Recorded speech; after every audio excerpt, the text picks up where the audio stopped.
हवा और उसकी विशेषताएं।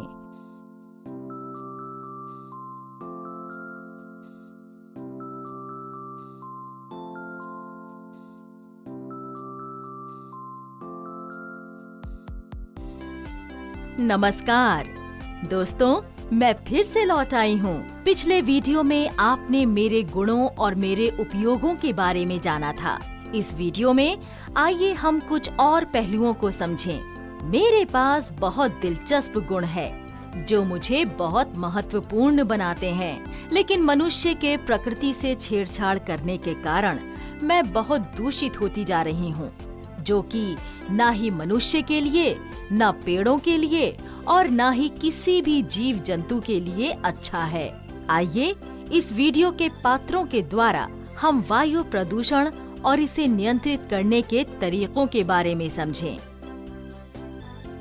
इस वीडियो का उद्देश्य वायु प्रदूषण और इसे नियंत्रित करने के तरीकों के बारे में समझना है। अंजू, कल के प्रयोग बहुत दिलचस्प थे। हमने हवा के बारे में बहुत कुछ सीखा। हाँ, हवा बहुत महत्वपूर्ण है। ये हमारे अस्तित्व के लिए बुनियादी है। लेकिन मेरे पास अभी भी बहुत सारे सवाल हैं। क्या वायु में केवल ऑक्सीजन होता है? आओ हम पिताजी से पूछें।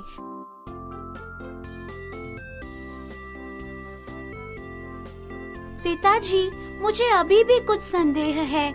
क्या वायु में केवल ऑक्सीजन होता है? आओ बच्चों, यहाँ बैठो। वायु में ऑक्सीजन, नाइट्रोजन और कार्बन डाइऑक्साइड आदि जैसी गैसें होती हैं। ऑक्सीजन हमारे अस्तित्व के लिए महत्वपूर्ण है। भोजन बनाने के लिए पौधे कार्बन डाइऑक्साइड का उपयोग करते हैं। आपने हमें बताया कि हम ऑक्सीजन की सांस लेते हैं और हमें ये भी पता चला है कि ऑक्सीजन की मौजूदगी के कारण चीजें जलती हैं।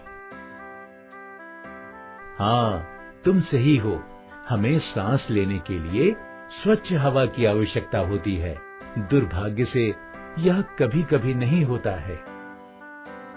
लेकिन पिताजी, ऐसा क्यों है? वायु के दुष्प्रभाव हैं। हाँ, मुझे याद आ गया।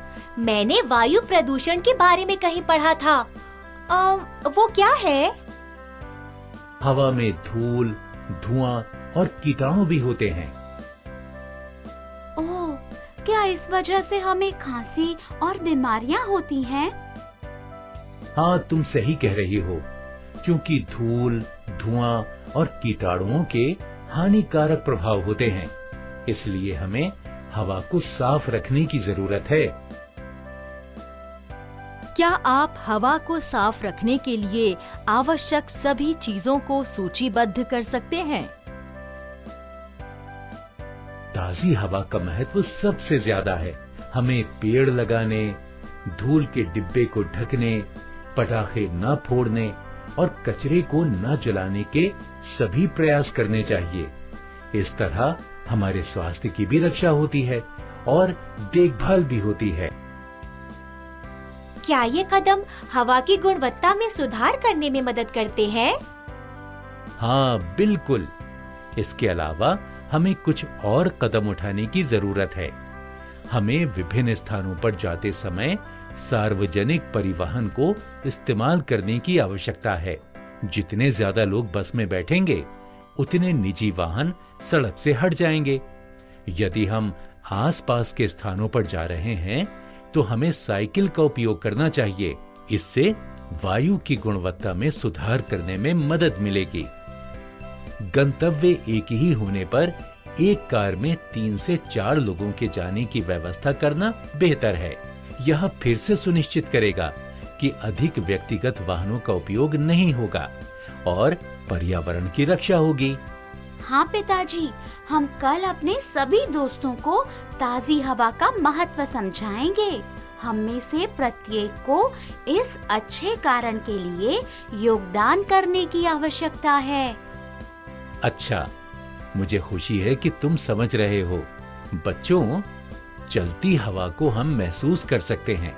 क्या आपको याद है कि जब हम पिछले साल झील के पास चाचा जी के घर गए थे तो आपने ब्लेड के साथ कुछ बड़े टावर देखे थे? हाँ, मुझे याद है। क्या आपने नहीं कहा था कि वे पवन चक्की है? हाँ, वे पवन चक्की ही थी। इनका उपयोग ऊर्जा और बिजली पैदा करने के लिए किया जाता है। ये इस सिद्धांत पर काम करते हैं कि हवा बहती है। जब हवा ब्लेड से टकराती है तो ऊर्जा उत्पन्न होती है। हवा जब धीरे धीरे चलती है, इसे वायु कहते हैं। इस हवा के कारण पतंग उड़ती है। क्या आप किसी अन्य चीजों के बारे में सोच सकते हैं जो हवा के कारण चलती हैं? लेकिन कभी-कभी हवा बहुत अधिक बल के साथ बहती है। तेज चलने वाली हवा को आंधी कहते हैं। धूल भरी आंधियां काफी तबाही मचाती हैं। तूफान आने पर हमें घर के अंदर रहना चाहिए। इसका मतलब है कि हवा विनाश का कारण बन सकती है। तेज हवाएं विनाश का कारण बन सकती हैं। हवा के बारे में समझाने के लिए धन्यवाद। हम इन बातों को समझेंगे। इस वीडियो में हम सभी ने प्रदूषण को नियंत्रित करने के तरीके और वायु के दुष्प्रभाव के बारे में सीखा। मुझे उम्मीद है कि आप सभी को यह वीडियो पसंद आया होगा। अलविदा।